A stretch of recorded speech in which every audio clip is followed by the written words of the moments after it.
Hi guys, my name's Tanya Hennessy and I am the author of, drumroll please, it's Stevie Louise. And I thought you might be, like me, really bored in lockdown and you have to do homeschooling and you can't go outside that much. So I thought I would read chapter 2 and 3 from this book. So if you haven't already, go back and watch the first one where I read the first chapter. And if you have already read this book or you know this book, maybe it might be interesting to hear the person who wrote it read it to you. That's kind of interesting. Maybe not. Let's read chapter 2 from Drumroll Please, it's Stevie Louise, written by Tanya Hennessy, illustrations by the incredible Lee Hedstrom. So illustrator means that I just burped. That's so gross. Illustrator means that they draw all the pictures, which I think is really, really cool. Let's read chapter 2. This is the illustration here. It's a bit of a spooky looking house, number 5. Okay. I live on Brook Street, which is a tiny street with only 5 houses. It's not even a street, it's a cul-de-sac. One of the houses has been empty for as long as I can remember. It's definitely haunted. One Halloween, I was dared to go inside, but I was scared, so I couldn't even step on the grass. But even with a haunted house, Brook Street is the greatest street in the world because it's full of my best friends. The Brook Street crew are my everything. I mean, I wouldn't get their names tattooed on my face, but they get me. When they go on holidays with their families, I miss them desperately. We even go to the same school, which is amazing, especially because I'm not my real self around other kids at school. I get shy and too nervous to show who I really am. So let me introduce to you the greatest people you will ever meet, the Brook Street crew. So this is a picture of everyone. First, we've got the twins. So this is Luke and Macy. Luke and Macy are 11. They live 2 houses down from me. Macy is the best. She has a bob of white blonde hair and she wears pink glitter glasses. She looks like an actual fairy, which works well, seeing as she's always off with the fairies. She's usually half asleep or in her own world, or just all over the shop. Everyone calls her Spacey Macy because she always asks the funniest questions, like, does Santa have children? And do the elves have families? Or do they just work endlessly for Santa? Do they have hobbies? Do elves get married and have kids? The only time you'll ever see Macy concentrating is when she is on the stage. She loves to perform and she is always in the school plays. Luke is Macy's twin brother. He always plays video games and he loves YouTube. He's addicted to YouTube, but he's not allowed to upload anything yet. He has sandy blonde hair. He wears glasses and is always in t-shirts with slogans on them, like, I'd rather be on YouTube, or quotes from TV shows. He is so smart and knows a lot about everything. If you want to know something about some almost extinct lizard, Luke's your guy. Trixie, that's Trixie there. Full name Beatrix. She is 12 years old and like me lives across the road. She has long brown hair and always wears it in a braid. I've never seen it out. She also uses a wheelchair and she can move around really freaking fast in that thing. She likes sport. Actually, she loves sport. Trixie is going to go to the Paralympics one day for sure. Trixie is so smart. She always tells the best stories and gets 100% in English. One night we told ghost stories around the fire and Trixie's story was so scary that maybe my sister Hannah peed herself a bit.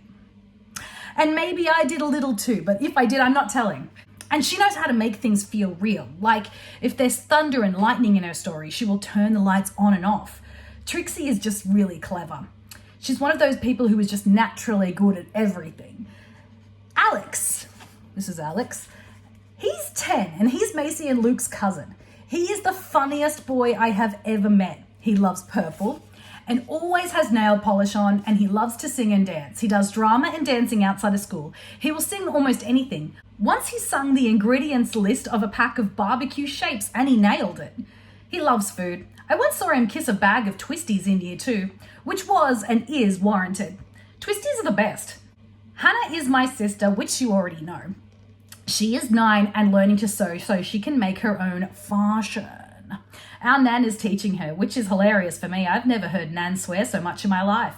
Hannah once sewed the skirt she was wearing into the dress she was making. That was a fun day. Not for Hannah or Nan, but I got a kick out of it. I wish I was allowed a phone because that would have gone viral for sure. Hannah doesn't bathe regularly enough for my liking. You cannot pay her to bathe. I tried once. And I saved the best to last. Obviously, me. Stevie, not Stephen. I mean, you can call me Stephen if you must. Literally everyone does. But my real name is Stevie Louise Mason. I'm 12 years old. I love reading, watching musicals, TV and films. I like English. I hate maths. And I love acting. I do drama outside of school. At first, Mum made me go. She thought it would help me become the person I am at home, inside by myself, on the outside too. She thought it would help me become the person I am at home and inside myself on the outside too. Like I said, I'm a bit shy, especially at school, but I'm not shy inside. I'm fine with the Brook Street gang and people who know me. I just wish I could be that Stevie everywhere. Chapter 3. The bell rings as soon as we get to school. Our bus driver, Alan, drives like a snail. We're always late. Alan does everything in slow motion. It's painful. We could walk faster than the school bus goes. He's like a sloth who wears glasses and eats ham sandwiches for breakfast and apparently doesn't know what an accelerator pedal is for. Before us Brook Street kids split up to go to our separate classes, I tell them all to meet me at the canteen straight after class, and I mean it. As soon as class finishes, I use my serious voice. Everyone, even Alex, who is always late, says they'll be there. And then they head off to their classes, which is the worst. I hate not being with my crew. My class is learning about ancient Egypt, so our classroom is covered in mummies and tombs. My teacher loves craft and a theme, so everything is just a mess of paper and tape and hieroglyphics drawn with textures. We do more room decorating than book learning in this class, which I don't hate, but I do hate reading out loud to the class, which is what Mrs. Clark is making me do this morning. Ugh! I don't have any friends in my class. I don't talk much in my class. And I think the other kids must think I'm weird, which isn't me at all. I mean, I'm a bit weird, but I'm definitely not quiet. Here's Stevie reading in class. Except when it comes to reading out loud. I mumble a few sentences from the book and hope my teacher, Mrs. Clark, moves on to somebody else. Stevie, Mrs. Clark says, clearly not moving on. I heard almost none of that. Please go again and be confident and project. The whole class is looking at me now. I want to disappear. I read the line again, but I stumble over the words. I'm so embarrassed. Not as embarrassed as my sister Hannah was when she accepted an awarded assembly with her school dress tucked into her undies, but close. I try again. Third time's a charm. I get it all out, but I can't remember what I've even said because I was shaking so much. Do you know that feeling? Mrs. Clark gives me that good try look with her eyes, as teachers do. She's nice. I wish I could show her and the rest of the class the real Stevie. To calm myself down, I spend the rest of class thinking about my brilliant plan and how I'm going to pitch it to the rest of the Brook Street crew kids. To calm myself down, I spend the rest of class thinking about my brilliant plan and how I'm going to pitch it to the Brook Street kids. I told everyone to meet near the canteen at lunch for my big reveal. It's best to have very important meetings over sausage rolls and chocolate milk. We move on from history to maths, and although I hate maths, it means we are that much closer to lunch. I have a knot in my stomach because I'm so excited to tell the crew about my idea. Thinking about the knot in my stomach, it could be the breakfast hot dog I had. Ring! Finally, it's lunchtime. Time to tell the kids my plan.